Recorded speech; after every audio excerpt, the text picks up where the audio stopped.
कौशाम्बी के लोकसभा सीट से इंडिया गठबंधन के नवनिर्वाचित सांसद पुष्पेंद्र सरोज नगरपालिका परिषद भरवारी स्थित लखन लाल गेस्ट हाउस में आयोजित स्वागत समारोह में पहुंचे, जहां उनका जोरदार स्वागत किया गया। समाजवादी पार्टी के उत्तर प्रदेश के सचिव कैलाश चंद्र केसरवानी द्वारा आयोजित स्वागत समारोह में कौशाम्बी के नवनिर्वाचित सांसद पुष्पेंद्र सरोज का भव्य स्वागत किया गया। इस दौरान समाजवादी पार्टी के जिलाध्यक्ष, सभी विंग के पदाधिकारी और कांग्रेस पार्टी के पदाधिकारियों सहित हजारों लोग मौजूद रहे। Bureau report Meraj Shaikh, ZTV India. Parliament में आपका नाम इतिहास के पन्नों में आपका नाम दर्ज हुआ है और पूरे देश में कौशाम्बी लोकसभा के लोगों की चर्चा है। ये आप सभी लोगों के बदौलत है। तो इस भव्य स्वागत समारोह तो हमारा है, लेकिन ये धन्यवाद समारोह हम आपके लिए है। साथियों, हम शपथ लेकर आए तो हमने सब विधानसभा में मीटिंग रखी, फिर हमको जाना पड़ा बजट सत्र। सुरातू वाली जो ट्रेन है वो पहले चुनाव के पहले स्टॉप होता था, अब नहीं होता है। तो हमने 2 पत्र लिखे माननीय मंत्री जी को, उनसे मिल करके हमने वो पत्र भी उनको दिया और उनसे बात की कि बहुत से लोग कौशाम्बी से दिल्ली और मुंबई मुख्य शहर हैं वहां जाते हैं, जिनके लिए उनको प्रयागराज जाकर ट्रेन पकड़नी पड़ती है। तो उससे समय भी ज्यादा लगता है और खर्चा भी दुगना हो जाता है। तो अब की बार जब हम संसद भवन से वापस आए तो हमसे बहुत लोग मिले, उन्होंने हमारे सामने काफी समस्या रखी, चाहे वो सहारा का हो, चाहे वो LIC वालों की हो, चाहे किसान यूनियन की समस्या हो। और आज जब हम भरवारी में आए तो बहुत लंबी चौड़ी फेहरिस्त हमारे सामने रख दी गई। तो इतनी दरख्वास्त लगाने के बाद उन्होंने 6:30 बजे हमको मात्र 1 मिनट बोलने का मौका दिया, जिसको आप सभी लोगों ने सुना भी होगा। जब हमको 1 मिनट बोलने का मौका दिया, तब हमने कौशाम्बी के किसानों की आवाज संसद भवन में उठाने का काम किया, बिजली की समस्या रखने का काम किया, आपके नहरों में पानी है इस समस्या को रखने का काम किया, आवारा पशुओं से हमारे किसानों को निजात मिले ये समस्या रखने का काम किया। हम जो वहां पे बोलते हैं उसका उत्तर सरकार को देना पड़ता है बाद में। तो हम सिर्फ वहां पे बोलते नहीं है और बोलने से हमारा काम खत्म नहीं हो जाता, उसकी जवाबदेही सरकार की बनती है। तो आप सभी लोगों को दिया जा रहा है और आवारा पशुओं की जो समस्या है वो तो जनता ने, ये सरकार ने खड़ी की है ना। तो हमको लोगों ने अवगत कराया, तो हम एक दिन संसद भवन में बैठे रहे। बहुत समय निकल गया था, हमको बोलने का मौका नहीं मिल पा रहा था। बोलने का मौका बहुत कठिनाई से मिलता है वहां पे। तो अभी हमारा संघर्ष तो संसद भवन में जारी है। कभी एक दिन जब हम भी खड़े हो जाएंगे तो किसानों के लिए कोई समाधान था ना, हमारे नौजवानों के लिए कोई पक्की नौकरी की वादे थे।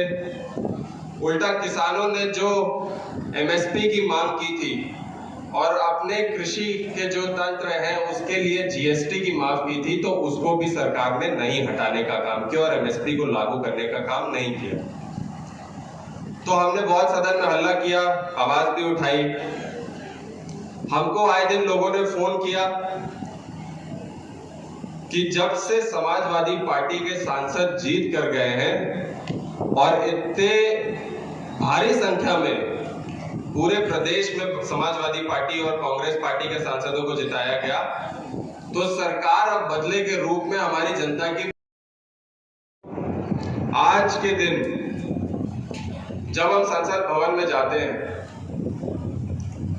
तो हम जब जाते हैं तो हमसे लोग पूछते हैं कि आप कौन, तो हम बताते हैं कि हम कौशाम्बी के सांसद हैं। तो जब हम कहते हैं तो थोड़ा चौंक जाते हैं, और सही बात भी है, चौंक तो जाना चाहिए।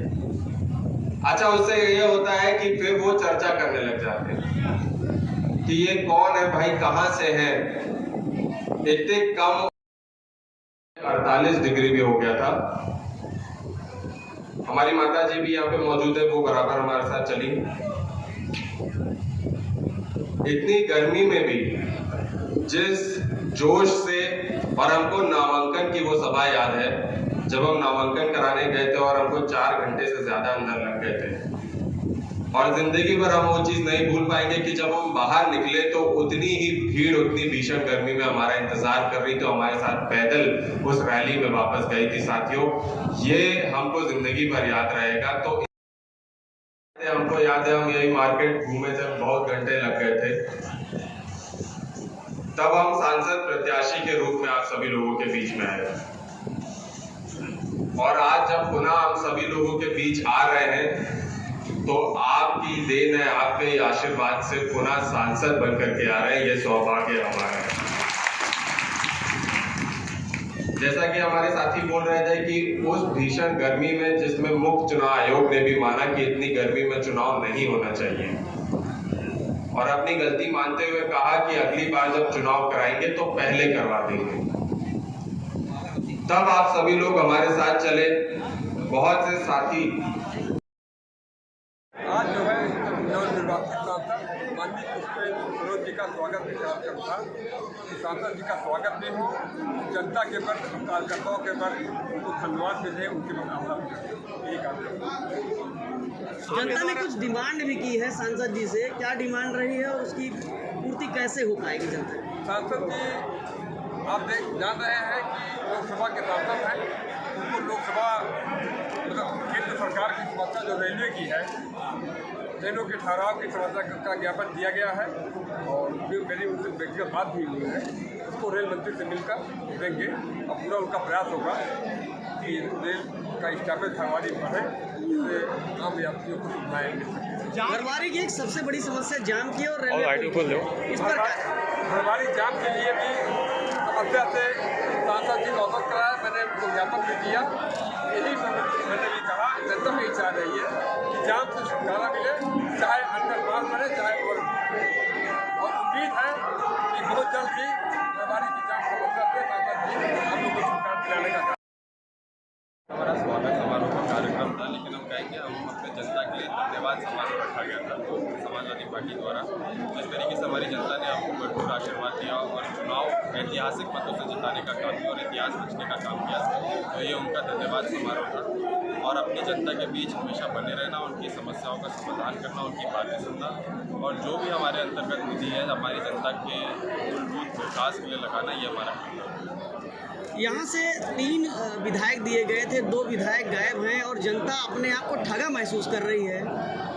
देखिए, यहाँ से 3 विधायक जरूर दिए गए थे, लेकिन जो विधायक समाजवादी पार्टी और अपने लोगों के साथ खड़े रहे, ये उन्हीं की वजह से यहाँ पे 3 विधायक दिए गए थे। वो अभी भी खड़े हुए हैं, वो मेरे पिताजी हैं, और हमारे लोगों ने जो आशीर्वाद मुझे दिया, वो हमको और समाजवादी पार्टी को दोनों को मजबूती दी कि हम 2 लोग मिलकर के वो 3 की कमी, जो 2 की कमी है, उनको पूरा कर सकें। जनता विकास के लिए अपनी राह देख रही, लेकिन जनता को विकास मिल नहीं पा रहा है। देखिए, हम बजट सत्र से भी आए और जिस तरीके से बजट केंद्र सरकार ने रखा, उसमें भी हमारे नौजवानों के लिए कोई पक्की नौकरी की बात नहीं की गई। हमारे किसानों की समस्या, मूलभूत जो समस्याएं थी, मुख्य 3 मांग, उनके लिए भी कोई काम नहीं किया गया। और विकास तो आप देख ही रहे हैं कि किस तरीके से भ्रष्टाचार उल्टा हो रहा था और विकास के नाम पे कुछ नहीं हो रहा था। और जो जल जीवन मिशन के तहत टंकियाँ बन रही हैं, वो तो आप जाके देखेंगे तो उसमें भारतीय जनता पार्टी का भ्रष्टाचार आपको दिख जाएगा। तो विकास के नाम पे सिर्फ उल्टा है भारतीय जनता पार्टी को, पुनः उस चीज़ को सही पटरी में लाना हमारा काम है।